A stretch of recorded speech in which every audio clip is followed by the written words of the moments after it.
எல்லாருக்கும் என் அன்பான வணக்கங்கள். இன்னைக்கு நம்ம பார்க்க போகிறது ஆக்ஞா சக்ரா, அதாவது மூன்றாவது கண் அல்லது நெற்றிக்கண். ஓகே, இந்த நெற்றிக்கண் இல்லைன்னா ஆக்ஞா சக்ரா எப்படி இருக்கும் இல்லைன்னா எங்கே இருக்கும் அப்படின்னா, நம்ம பொதுவாகவே தெரியும், நம்ம சொல்கிறது 2 புருவத்துக்கு மத்தியில், புருவ மத்திங்கிறோம், 2 புருவங்களுக்கு இடையில அப்படிங்கிறோம். அதாவது இந்த புருவ மத்திக்கு நடுவில் கொஞ்சம் மேலே இருக்கிறது தான் நெற்றிக்கண்ணோட பொசிஷன், இடம். இது இன்னும் உங்களுக்கு புரியலன்னா, ஒரு சிவனோட படத்தை எடுத்து பார்த்தீங்கன்னா போகிறோம். 2 கண்ணுக்கு நடுவில் இங்கே ஒரு பெரிய கண்ணு நீளத்தில் இருக்கும், முக்கால்வாசி திறந்துருக்க மாதிரி, அதுதான் நெற்றிக்கண். சிவனுக்கெல்லாம் நெற்றிக்கண் எப்போவுமே திறந்து தான் இருக்கும், நமக்கு தான் இங்கே மூடி இருக்கு. இது மூடினாலும் திறந்தாலும் இங்கே நமக்கு ஒன்றும் தெரிய போகிறதில்ல.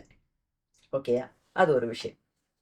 ரெண்டாவது, இந்த நெற்றிக்கண்ணோட குணங்கள், ஃபீச்சர்ஸ் என்ன அப்படின்னு பார்த்தீங்கன்னா, இந்த நெற்றிக்கண் 2 இதழ்கள் உள்ளது. அதாவது எந்த படத்தை, நெற்றிக்கண்ணோட படத்தை பார்த்தாலும், அதாவது சிவனுக்கு இப்படி நீள வாக்கில் இருக்கும். ஓகே, ஆனால் மற்ற படத்துல எல்லாம் பார்த்தீங்கன்னா ரவுண்டாக இருக்கும், 2 இதழ் இப்படி 2 சைடாக இருக்கும். அப்படிதான் நெற்றிக்கண்ணை உருவகப்படுத்தியிருக்காங்க. ஓகேயா. ரெண்டாவது, இந்த நெற்றிக்கண்ணுக்கு உண்டான தெய்வங்கள்ங்கிறது சதாசிவனும் பார்வதியும். அதாவது அனகத சக்கரா, விசுத்தி சக்கரா, நெற்றிக்கண், ஆக்ஞா சக்கரா, இந்த 3க்குமே சிவனும் பார்வதியும் தான் டெய்டிஸ். டெய்டிஸ்னா அதற்கு உரிய தெய்வங்கள். இது நெற்றிக்கண்ணோட கலருங்கிறது டார்க் ப்ளூ. ஆக்சுவலாக இங்கிலீஷில் அதை இண்டிகோம்பாங்க. விப்ஜியாரில் வர்ற அந்த இண்டிகோ கலர், கருநீல கலர் தான் இந்த ஆக்ஞா சக்கராவோட கலர். இதோட மந்திரம்ங்கிறது ஓம். நான் ஓம் அல்லது ஆம், ஏயுஎம், ஓஎம்மா அல்லனா ஏயுஎம்மா, எது கரெக்டு அப்படின்லாம் நான் ஒரு வீடியோவில் பேசியிருக்கேன், அது கேட்டிருப்பீங்கன்னு நினைக்கிறேன். இல்லாட்டினா அந்த வீடியோவை எடுத்து பாருங்கள். ஏயுஎம் தான் கரெக்டு. ஆனால் அந்த ஆம்னு சொல்லி சொல்லி சொல்லி அது ஓம் ஆயிடுச்சு. இப்போ ஓம்னு சொன்னாலும் தப்புன்னு சொல்ல முடியாது. ரெண்டுமே ஒன்று தான், ரெண்டுமே பிரபஞ்சத்தோட சவுண்டு. இந்த ஓம்ங்கிறது ஓங்காரம்ங்கிறது நம்மளோட சவுண்டே கிடையாது, அது பிரபஞ்சத்தோட சவுண்டு. அப்போ நம்ம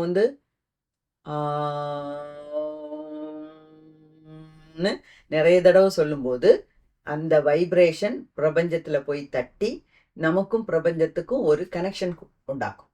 அதுதான், இதை பற்றியெல்லாம் நான் நிறைய பேசியிருக்கேன், அதையும் போய் பாருங்க. அப்போ இந்த ஆக்ஞா சக்ராவோட மந்த்ராங்கிறது ஓம். இதில் இன்னொரு விஷயம், ஆக்ஞா சக்ராவை பற்றி சொல்லணும்னா, இது எந்த பஞ்சபூதங்களோடையும் கனெக்டட் கிடையாது. இப்போ கனெக்டட் கிடையாதுன்னா ஆக்ஞா சக்ரா வேற, பஞ்சபூதங்கள் வேறன்னெலாம் நினைக்கக்கூடாது. ஏன்னா பேசிக்கலாக உங்களுக்கு நிறைய விஷயங்கள் தெரியும். அதாவது நம்ம உடம்பே பஞ்சபூதங்களால் ஆனது தான். அப்போ ஆக்ஞா சக்ரா வேற, பஞ்சபூதங்கள் வேற, அதுக்கும் இதுக்கும் எந்த சம்மந்தமும் இல்லை, அந்த அர்த்தத்தில் நான் சொல்லலை. நான் எதுக்கு சொல்ல வரேன்னா, மூலாதாரம் மண்ணோட, பிருத்திவியோட, பூமியோட கனெக்டட் அப்படின்னு படித்தோம். சுவாதிஷ்டானம் நீர், தண்ணியோட கனெக்டட்னு படித்தோம். அடுத்தது மணிப்பூரகம் நெருப்போட கனெக்டட். அநாகதம் ஆகாசத்தோட, வாயு, காற்று, ஆகாசம் கிடையாது, வாயு அல்லனா காற்றோட கனெக்டட். இந்த இண்டெக்ஸ் ஃபிங்கர், இந்த ஆள்காட்டி விரல்.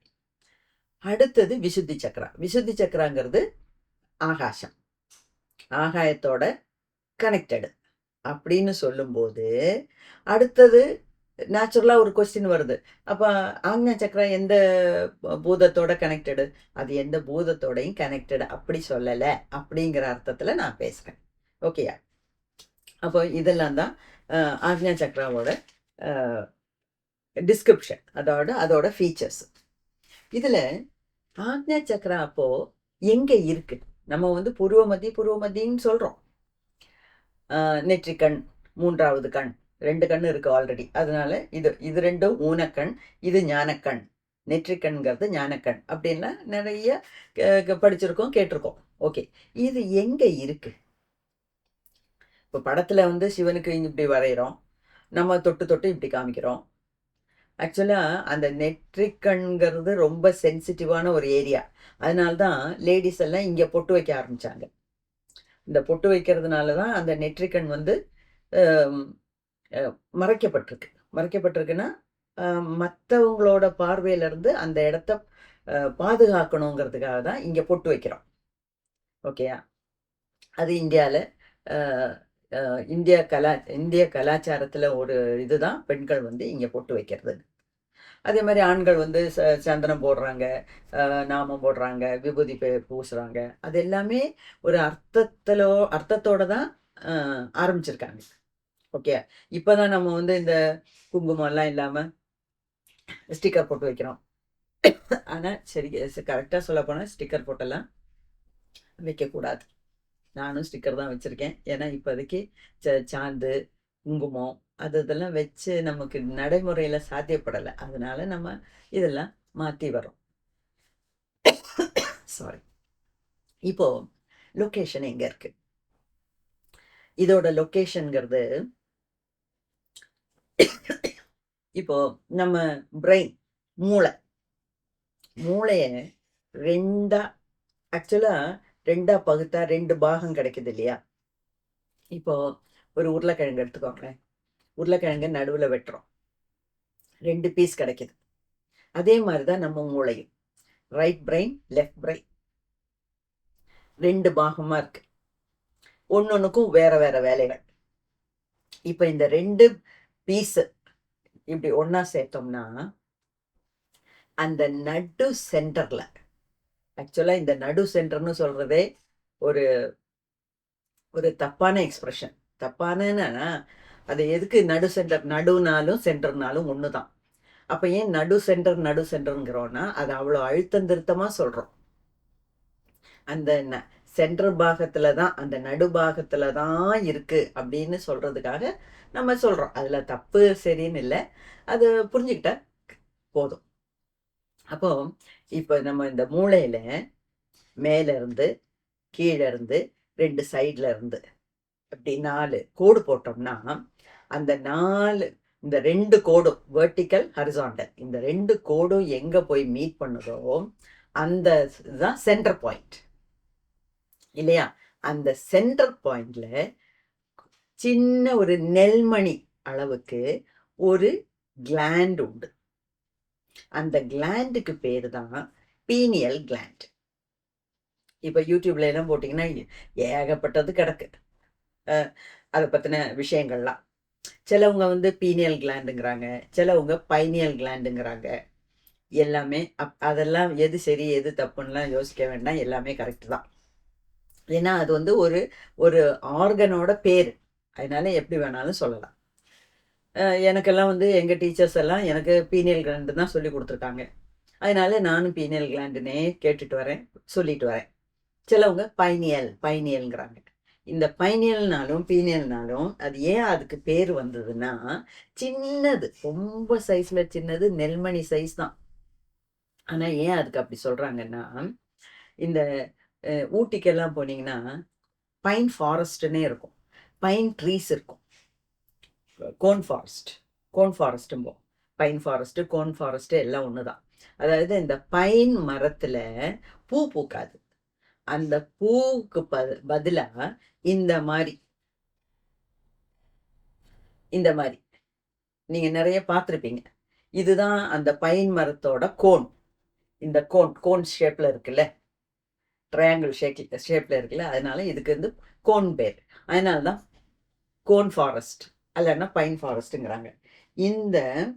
இந்த கோன் ஷேப்ல அந்த பீனியல் கிளாண்ட் இருக்கு. ஓகே, இந்த கோன் ஷேப்ல இருக்க பீனியல் கிளாண்டு, அதனால தான் அதுக்கு பைனோட கோன் ஷேப்பில் இருக்கறனால அதுக்கு பீனியல் கிளாண்டுன்னு பேர் வச்சாங்க அந்த காலத்தில். இப்போவும் நம்ம அதே தான் யூஸ் பண்ணிட்டு வரோம். ஓகே. அப்போ அவ்வளோ அவ்வளோ பாதுகாப்பான இடத்துல இருக்கிறது தான் இந்த பீனியல் கிளாண்ட். இந்த பீனியல் கிளாண்டு தான் தேர்ட் ஐ சக்கரம். தேர்ட் ஐ அல்லனா ஆக்ஞா சக்கரம். நான் ஏற்கனவே சொல்லியிருக்கேன், நம்ம சக்கராஸ் எல்லாம் முன்னாடி நம்ம உடம்புல ஃப்ரண்ட் பாகத்தில் தான் நம்ம சுட்டி காமிக்கிறோம். சுட்டி காமிக்கிறோம், இங்கே இருக்கு, இங்கே இருக்கு, இங்கே இருக்கு அப்படின்னு. ஆனால் அது ஆக்சுவலாக எங்கே இருக்குன்னு இப்போ உங்களுக்கு தெரியும். ஆஸ்ட்ரல் பாடியில் இருக்கிற சில எனர்ஜி சக்கராஸ் தான் அது. அப்போது அந்த நடு சென்டரில் இருக்க பீனியல் கிளாண்டை தான் நம்ம கரெக்டாக இந்த இடத்துல அது உள்ளே தொலைச்சி பார்த்தோம்னா அந்த இடத்துல தான் பீனியல் கிளாண்ட் இருக்குது. அதோட வெளிப்பாடு தான் இது. ஓகே, இதுதான் கரெக்ட் லொக்கேஷன். இப்போ புரியுதா? ரெண்டாவது, அது ரொம்ப நெல்மணி சைஸ் தான் இருக்கும், ரொம்ப சின்னது. ரெண்டாவது, இந்த பீனியல் கிளாண்டை பற்றி இன்னும், அப்போ இந்த பீனியல் கிளாண்டு தான் தேர்ட் ஐ, ஆக்ஞா சக்ரா. ஓகே, இந்த பீனியல் கிளாண்டுங்கிறது நம்ம ரெண்டு கண்ணோட தொடர்புடையது. அதாவது சயின்ஸில் நீங்கள் சென்ஸ் ஆர்கன்ஸும் பிரெயினும் ரெண்டையும் சேர்த்து படிச்சிங்கன்னா புரியும். இந்த ரெண்டு கண்ணும் கண்ணு நம்ம எப்படி ஒரு பொருளை பார்க்குறோங்கிறதெல்லாம் உங்களுக்கு தெரியும். இப்போ ஒரு பொருளை பார்த்தோம்னா என்ன எப்படி பார்க்குறோம்? லைட் இது மேலே விழுந்து அது ரிஃப்ளெக்ட் ஆகி நம்ம கண்ணுக்குள்ளே போய் அங்கே ஒரு ரெட்டினாங்கிற ஒரு திரை இருக்கும். அந்த திரையில் வந்து ராட்ஸ் அண்ட் கோன்ஸுங்கிற செல்ஸ் இருக்கும். அந்த ராட்ஸ் அண்ட் கோன்ஸ் செல்ஸில் மேலே படும்போது தான் இது கருப்பா வெள்ளையா கலரா என்ன கலரு அப்படின்னு எல்லாம் நமக்கு தெரியுது. ஓகே, அப்போ அந்த ரெண்டு ரெட்டினாலிருந்து அதுக்கப்புறம் வர்றது ஆப்டிக் நர்வ்ஸ்.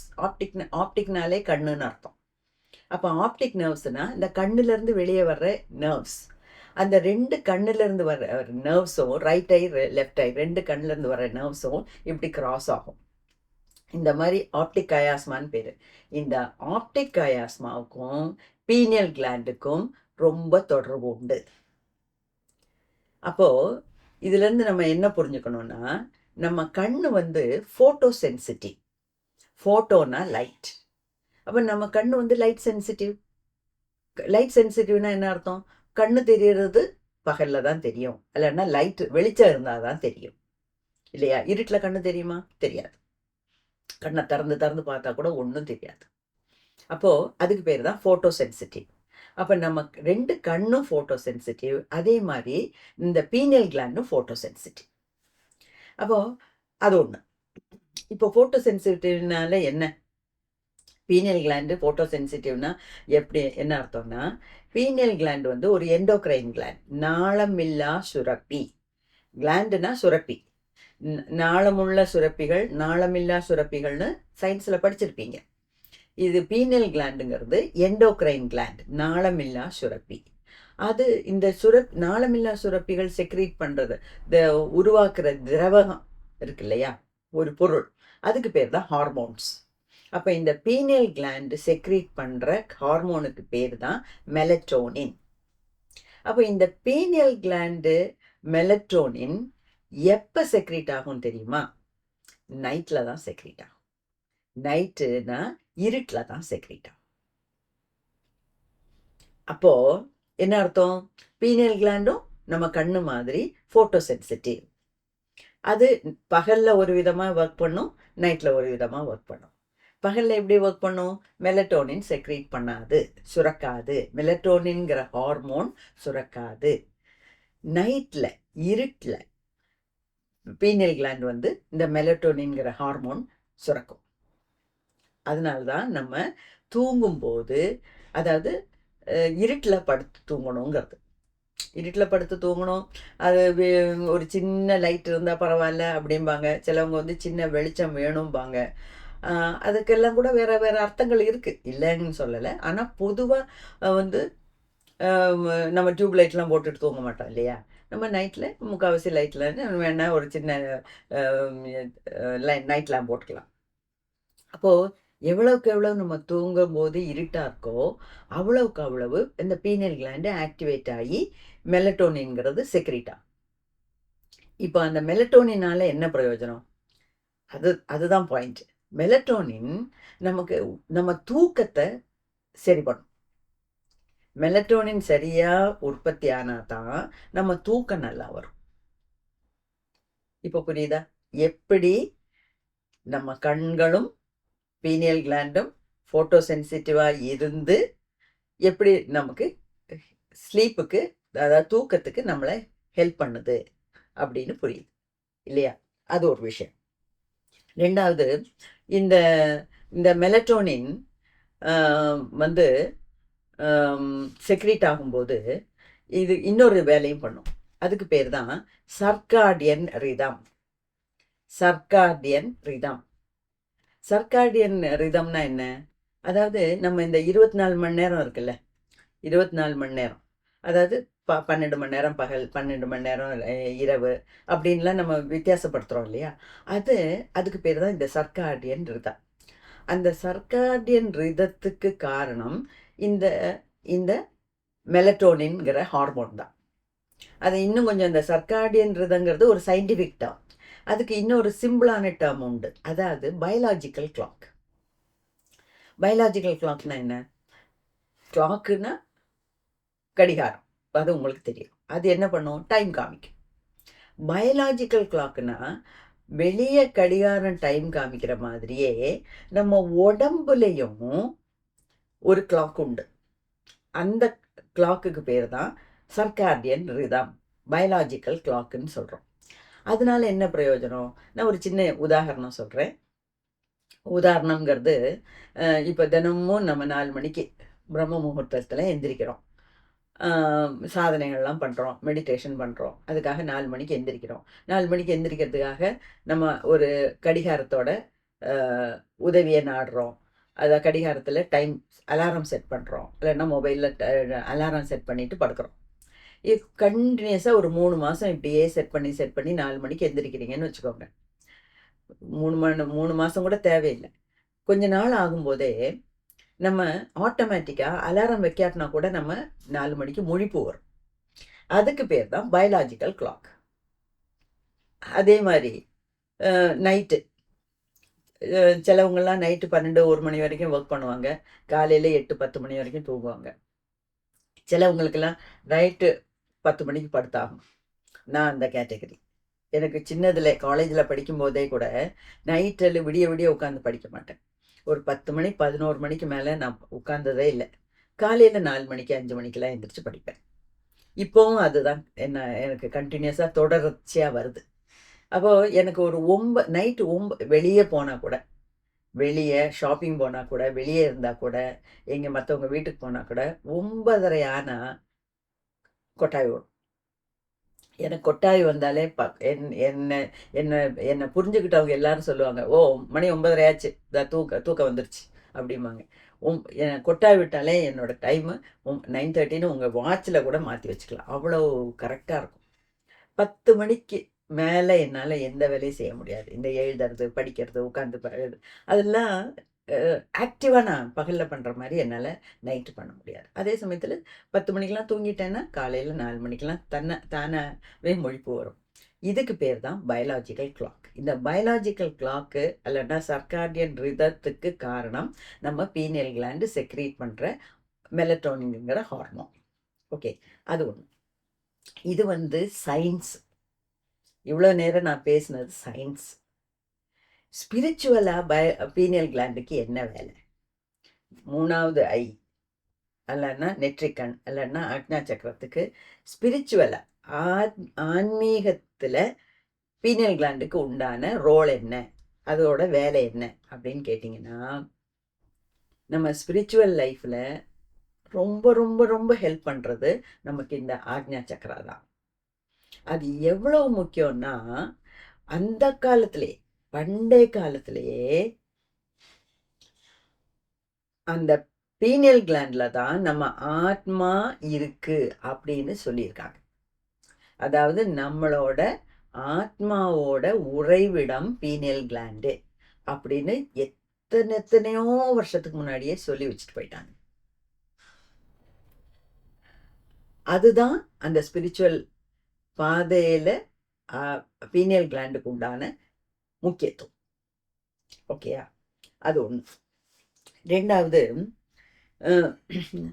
இந்த கண்ணும் பீனியல் கிளாண்டும் ரொம்ப கனெக்டட்னு சொல்லியிருக்கேன் இல்லையா? அப்போது அதுக்கு தான் இந்த சாம்பவி முத்ரா.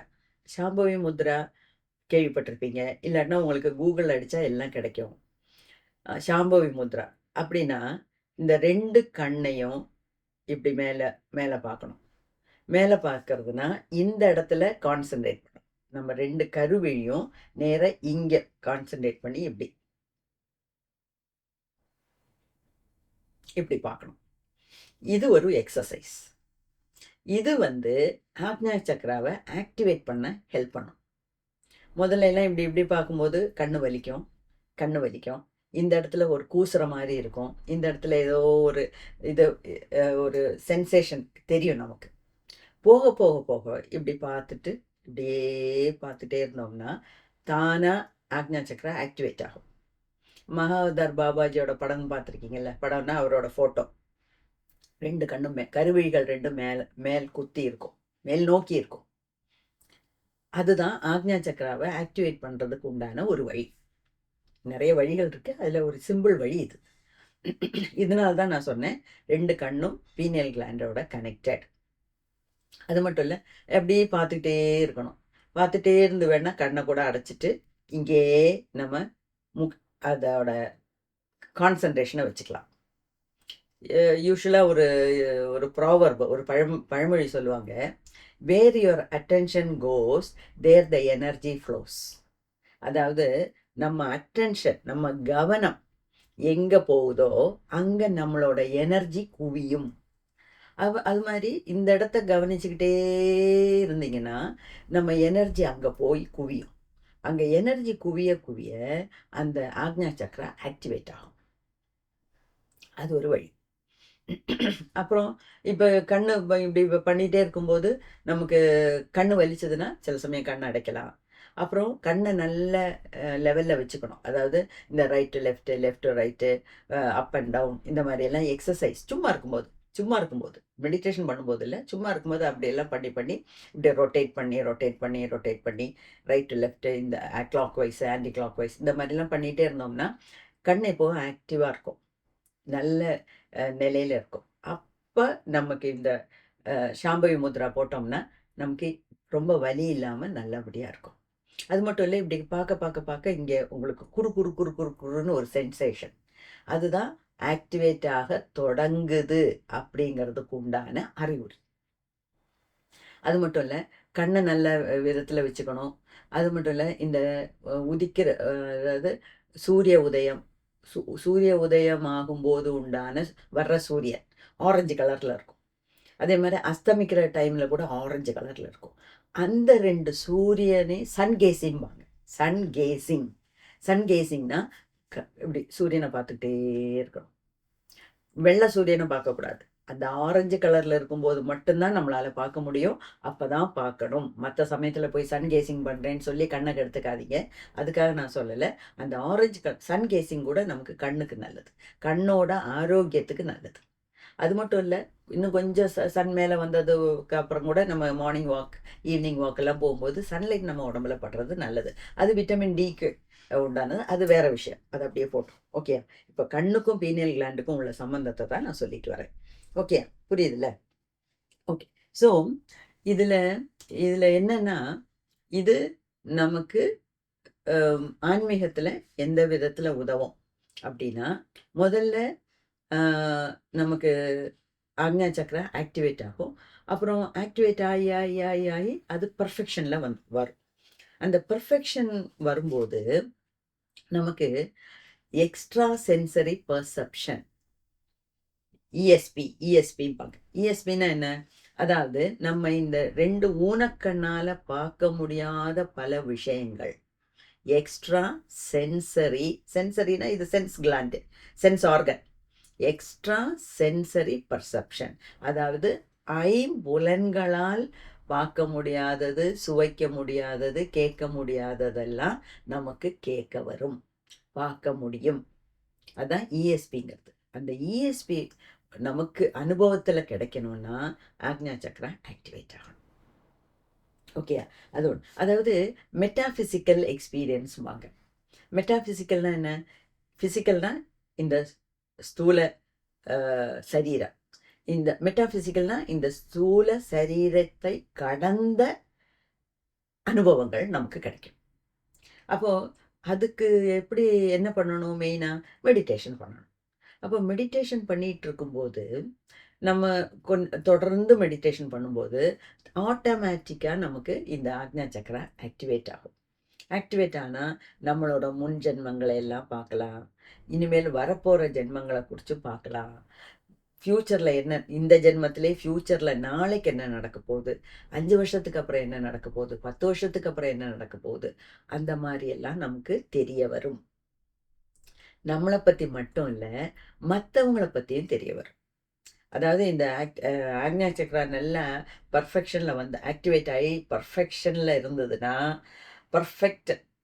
இருந்ததுன்னா ஒரு ஆள் ஒரு ரூமில் நம்மளை பார்க்க வராங்க, இல்லைன்னா ஒரு ஆள் அப்படி போகிறாங்கன்னா, அந்த ஆளை பார்த்த உடனே நமக்கு புரியும் அந்த ஆளோட ஜென்மம், எத்தனை ஜென்மம் எடுத்திருக்காரு, எத்தனை ஜென்மம் எப்படி இருந்திருக்காரு, போன ஜென்மம் எப்படி, இன்னும் எத்தனை ஜென்மம் இருக்க போகிறாரு அப்படிங்கிறதெல்லாம் தெரியும். ஓகே, அதுதான் வந்து என்ன இஎஸ்பி இல்லைன்னா மெட்டாஃபிசிக்கல் எக்ஸ்பீரியன்ஸ் அப்படின்னு சொல்கிறோம். ஸோ அதுக்கு மெயினாக நம்ம ஆக்ஞா சக்கரம் ஹெல்ப் பண்ணும். அது மட்டும் இல்லை, ஆக்ஞா சக்கரம் ஆக்டிவேட் ஆகும்போது நமக்கு கடவுளோட டைரெக்டாக ஒரு தொடர்பு கிடைக்கும். டைரெக்டாக ஒரு தொடர்புனா பிரபஞ்சத்தோட, பஞ்சபூதங்களோட, பிரபஞ்சத்தோட, காஸ்மோஸ் யூனிவர்ஸோட, இல்லைன்னா கடவுளோட நமக்கு அந்த கிருபை அனுகிரகம் நமக்கு டைரெக்டாக கிடச்சிக்கிட்டே இருக்கும். அப்போ மெயினாக நமக்கு அது செய்ய வேண்டியது மெடிடேஷன். இந்த ஐ எக்ஸசைஸு, மெடிடேஷன், சாம்பவி முத்ரா இதெல்லாம் நம்ம பண்ணோம்னா நமக்கு நம்ம ஆக்ஞா சக்கரத்தை ஈஸியாக ஆக்டிவேட் பண்ண முடியும். ஓகே, அதுக்கப்புறம் அப்போது இந்த ஆக்ஞா சக்கரத்தை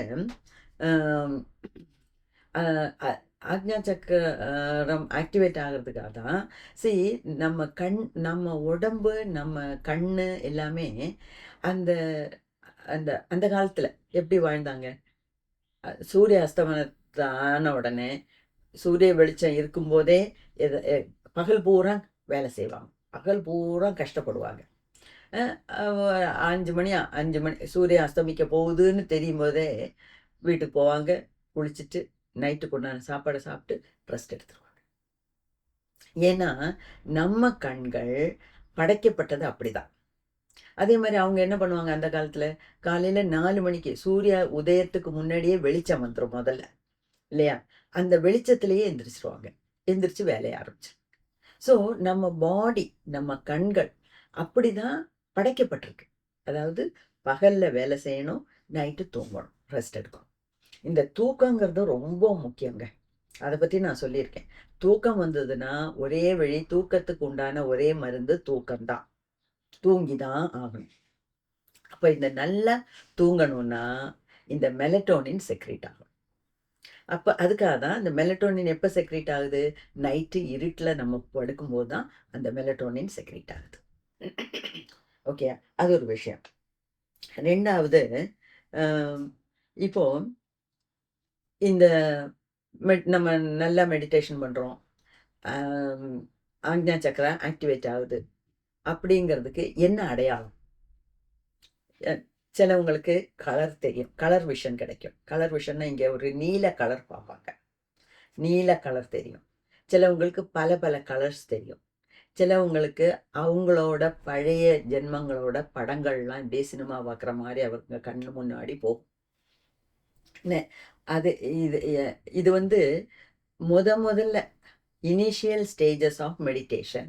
முதல்ல எல்லாம் மெடிடேஷன் பண்ணுறவங்களுக்கு, அதான் முதல் ஜென்மம் தான், தடவை மெடிடேஷன் பண்ணுறவங்களுக்கு, 2வது 3வது ஜென்மங்கள்ல எல்லாம் மெடிடேஷன் பண்ணுறவங்களுக்கு, பிகினர்ஸுக்கு இதெல்லாம் தெரியும். ஆனால் போக போக போக இந்த காட்சிகள்லாம் தெரியாது. ஓகே, அது ஒன்று. ரெண்டாவது, இந்த மெடிடேஷன் நம்ம பண்ணிட்டு இருக்கும்போது ஆக்ஞா சக்கரம் ஆக்டிவேட் ஆகும்போது நிறைய சித்திகள் உண்டா. இந்த சித்திகள்னா அஷ்டமா சித்திகளை பற்றி கேள்விப்பட்டிருப்பீங்க. அனிமா, மகிமா, பெருசாகிறது, குட்டி ஆகிறது. இந்த ஹனுமான் பற்றியெல்லாம் கம்பராமாயணத்தில் விவரிக்கும் போது அப்படியெல்லாம் சொல்கிறாங்க இல்லையா. அதெல்லாம் வந்து ஒரு சித்தி. அப்போ அந்த மாதிரி சித்திகள் நமக்கும் கிடைக்கும். இந்த நெருப்பில் நடக்கிறது, தண்ணி மேலே நடக்கிறது, இந்த மாதிரி இருக்கிறதெல்லாம் நிறைய சித்திகள். இந்த மாதிரி சித்திகள் வந்து ஓரளவுக்கு நமக்கும் கிடைக்கும். ஓகே, இந்த மாதிரி சித்திகள் நமக்கும் கிடைக்கும். ஆனா அந்த சித்திகள் எல்லாம் பார்த்து நம்ம நம்ம நிலைமைய மறந்துடக்கூடாது. அதாவது நம்ம ட்ராப்ல விழுந்துடக்கூடாது. இந்த சித்திகளுக்கெல்லாம் பேரு ட்ராப்ஸ். ட்ராப்னா என்ன? இப்ப எலிப்பொறி, எலியை பிடிக்கிறதுக்காக எலிப்பொறி வைக்கிறோம் இல்லையா, அந்த மாதிரி அதுக்கு பேரு தான் ட்ராப்.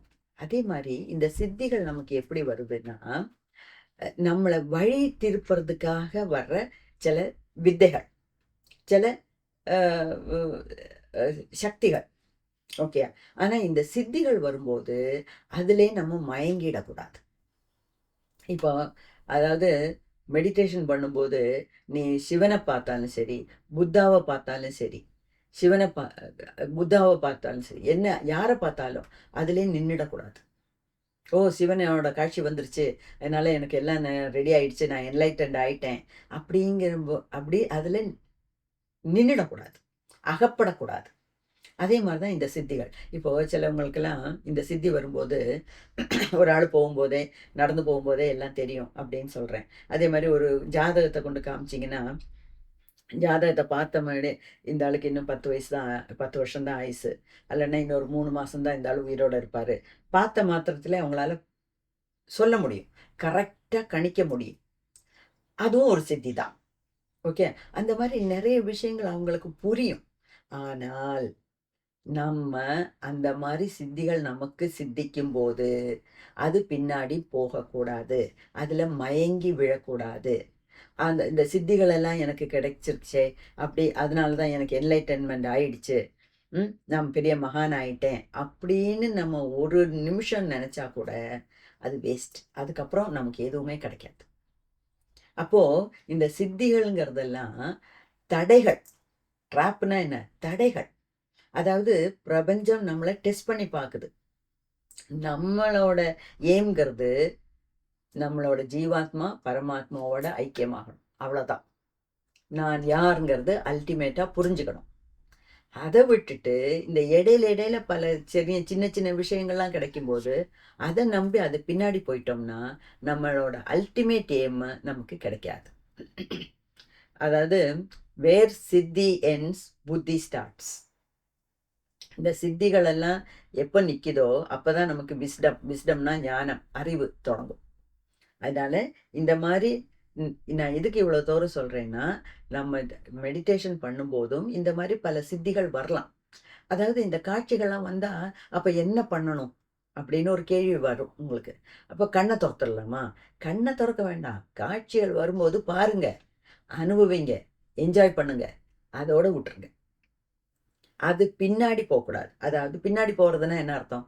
அடுத்த நாளும் ஓ, நேற்றுக்கு எனக்கு இந்த காட்சி வந்தது, நான் வந்து ஹிமாலயத்தில் உட்கார்ந்த மாதிரி நான் நினச்சேன், இல்லைன்னா மவுண்ட் கைலாஷ்லேயே நான் போய் உட்காந்துட்டேன், இல்லைன்னா மானசரோவர் ஏரியில் பக்கத்தில் போய் உட்கார்ந்த மாதிரி எனக்கு நேற்றுக்கு காட்சி கிடச்சிது, இன்றைக்கும் மெடிடேஷனில் உட்காரும்போது எனக்கு அந்த மாதிரி காட்சிகள் வரணும், கிடைக்கும் அப்படிங்கிற எதிர்பார்ப்போடு உட்காரக்கூடாது. வந்தால் பாருங்க, அனுபவிங்க, என்ஜாய் பண்ணுங்க. வரலையா கவலையே படாதீங்க. மெடிடேஷனில் முன்னேறி போகணும், அவ்வளோதான். ஓகே, அதுதான் இதோட முக்கியமான விஷயம். அப்புறம் வேற ஏதாவது நான் விட்டு போயிட்டேனா அப்படின்னு பார்க்குறேன். இதில் இந்த ஆக்ஞா சக்ரா சரியில்லைன்னா என்ன? பேலன்ஸ்டாக இல்லை அப்படின்னா அதுக்குண்டான நெகட்டிவ் ஃபீச்சர் என்னன்னா இல்யூஷன். இல்யூஷன்னா என்ன? மாயா. மாயான்னா என்ன? அதாவது தப்ப சரின்னு நம்ம மனசு சொல்லும், அதுதான் மாயை. அதாவது இப்போ எவ்வளவோ சின்ன சின்ன விஷயத்துலேருந்து எவ்வளவோ பெரிய எக்ஸாம்பிள் வரைக்கும் சொல்லலாங்க. மாயைன்னா என்ன? நம்ம இப்போ நினச்சிட்டு இருக்கோம். நான் நிரந்தரமா இந்த பூமியில வாழ வந்திருக்கேன். அதனால 5 year plan, 10 year plan, 100 year plan. நான் இங்கே தான் குடியிருக்க போறேன். ஜென்ம ஜென்மமா இங்க காலங்காலமா இங்க தான் இருக்க போறேன். அப்படிங்கிற நெனப்பு நம்ம எல்லார் மனசுலயும் இருக்கு. அதுக்கு பேர் தான் மாயை. அதாவது நமக்கு தெரியும். நம்ம பெர்மனன்ட்டா இங்க இருக்க போறதில்ல. பொறந்தவங்களுக்கெல்லாம் இறப்பு நிச்சயம். அப்படின்னு தெரியும். ஆனா கூட நம்ம வாழ்றது ஒரு மாயை ங்கிற ஒரு உலகத்துல உழண்டுகிட்டு இருக்கோம். இல்லையா? அதுக்கு பேர் தான் இல்யூஷன். அப்போ இந்த இல்யூஷனுக்கு ஆப்போசிட் என்ன? கிளாரிட்டி. கிளாரிட்டின்னு என்ன? கிளியரா பார்க்கறது. அதாவது தப்ப சரின்னு நினைக்கிறது மாயை. தப்ப தப்புன்னு பார்க்கறது, சரிய சரின்னு பார்க்கறது கிளாரிட்டி. அப்போ இப்போ சிலவங்களுக்கெல்லாம் பாருங்க, எல்லாமே ஒரு டவுட்டு தான். இன்னைக்கு 6 மணிக்கு எந்திரிக்கணுமா? 6:30க்கு எந்திரிக்கணுமா? இன்னைக்கு வெள்ளை சட்டை போடணுமா? கருப்பு சட்டை போடணுமா? இன்னைக்கு ஸ்கூட்டர்ல போகணுமா? கார் எடுத்துட்டு போகலாமா? அதுல இருந்து அவங்களுக்கு எல்லாமே ஒரு கன்ஃபியூஷன். மாயைன்னு நான் சொல்லல, ஒரு கன்ஃபியூஷன்.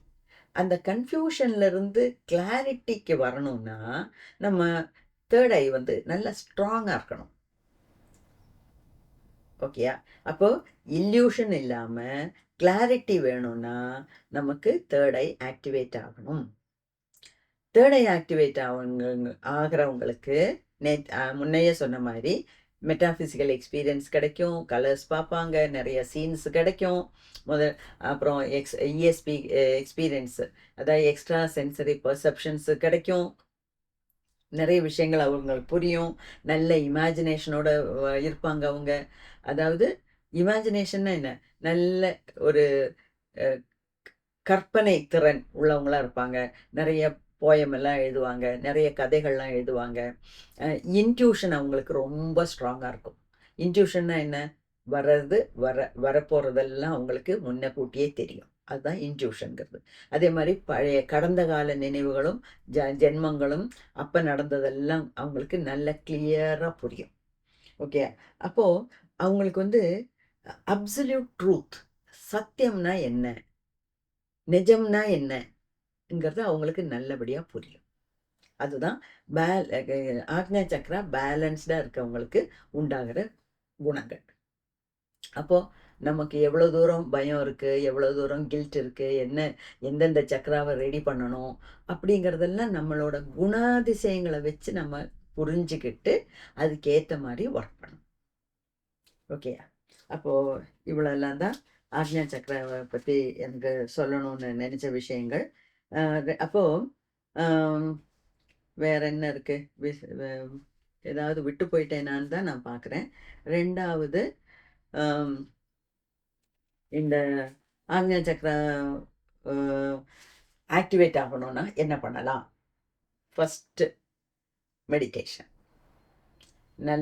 நிறைய நேரம் மெடிடேஷன் பண்ணும்போது நமக்கு ஆக்ஞா சக்ரா ஆக்டிவேட் ஆகும். இந்த சாம்பவி முத்ரா, கிரியா யோகா இதெல்லாம் பண்ணும்போது நமக்கு ஆட்டோமேட்டிக்காக ஆக்ஞா சக்ரா ஆக்டிவேட் ஆகும். அது மட்டும் இல்லை, ஆக்ஞா சக்ரா ஆக்டிவேட் ஆகிறதுக்கு முன்னாடி கீழே இருக்க லோவர் சக்ராஸு, அனகாதா, விசுத்தி எல்லாம் ரெடி பண்ணணும். அதெல்லாம் ரெடி பண்ணிட்டு இந்த சாம்பவி மகாமுத்ரா அல்லட்னா கிரியா யோகா இதெல்லாம் நம்ம பண்ணும்போது ஆட்டோமேட்டிக்காக ஆக்ஞா சக்ராவும் ஆக்டிவேட் ஆகும். அதோட ஸ்பிரிச்சுவல் குணம்ங்கிறது இதெல்லாம் தான். நமக்கு டைரக்டாக நம்ம கடவுளோட ஒரு பிரபஞ்சத்தோட ஒரு தொடர்பு உண்டாகும். ஓகேயா? அது ஒன்று. 2வது இன்னொரு சின்ன விஷயம் இப்போவே சொல்கிறேன். ஏன்னா எனக்கு நல்ல ஒரு அதை அந்த ஒரு சீக்ரெட்டை இப்போவே போட்டு உடைக்கணும்னு தோணுது. அதாவது இதுதான் 6வது சக்ரா, இன்னும் ஒரு சக்ரா தான் இருக்குது, 7வது சக்ரா. அது சகசிரார சக்ரா, உச்சியில் இருக்கிறது. அது அடுத்த வீடியோவில் சகசிரார சக்ரா போட்டேன்னா இந்த ஆஸ்ட்ரல் பாடி அண்ட் சக்ராஸுங்கிற வீடியோஸ் ஒரு செட்டாக தேர்ந்துடும். அதுக்கப்புறம் உங்களுக்கு இன்னொரு புக் ரிவ்யூ தான் நான் கொடுக்க போகிறேன். அதை பற்றி எல்லாம் பிளான் பண்ணி வச்சுட்டேன். அது ஏன் இதுக்கப்புறம் உடனே செய்யணும்னு தோணுச்சுன்னா, அதில் பிளே ஆஃப் கான்ஷியஸ்னஸ் அப்படிங்கிறது புக்கோட டைட்டில். முக்தானந்தாங்கிற ஒரு துறவி அவருக்கு உண்டான இந்த மெடிடேஷனில் உண்டான அனுபவங்களை சொல்கிறார். அதாவது இந்த தேர்ட் ஐ ஆக்டிவேட் ஆகிருக்கு அவருக்கு மெடிடேஷனில். அப்போ இதுலேருந்து ஒரு ப்ளூ கலர் தெரியுது. அந்த ப்ளூ கலரை வச்சுட்டு அவர் எங்கே எல்லாமோ சஞ்சரிக்கிறார். அதை பற்றிலாம் ரொம்ப கிளியராக அதில் எழுதியிருக்கார். அது நான் 4-5 இந்த கொரோனா பீரியட்லேயே அமேசானில் அந்த புக்கை வாங்கி படித்தேன். ரொம்ப என்ஜாய் பண்ணேன். அவ்வளோ தூரம் ஒன்றும் எனக்கு ஒன்றும் ஒரு எக்ஸ்பீரியன்ஸும் இல்லை. ஆனால் கூட அட்லீஸ்ட் மற்றவங்களுக்கு வர்றதையாவது நம்மளால் படித்து புரிஞ்சிக்க முடியுதில்ல. அது உங்களுக்கும் ரொம்ப பிடிக்கும், ரொம்ப இன்ட்ரெஸ்டிங்காக இருக்கும். ஸோ அந்த புக் ரிவ்யூ பண்ணுறதா இருக்கேன். அவரும் இந்த ப்ளூ லைட்டை பற்றி தான் பேசுகிறார். ஓகே, ஸோ நம்ம காத்திருப்போம். நாளைக்கு சகசிராரங்கிறது இருக்கிறதுலே பெரிய சக்கரா, இருக்கிறதுலே முக்கியத்துவம் வாய்ந்த சக்கரா. அதுக்கப்புறம் நம்ம அந்த புக் ரிவ்யூ பண்ணலாம். ஓகேயா? நமக்குன்னு ஒரு எக்ஸ்பீரியன்ஸ் இது வரைக்கும் வராட்டினா கூட பரவாயில்ல. மற்றவங்களுக்கு வந்ததை படித்தாலே நமக்கு வந்தது மாதிரி ஒரு ஒரு சந்தோஷம் நமக்கு கிடைக்கும். பார்க்கலாம். ஓகேயா? நன்றி. நமஸ்காரம்.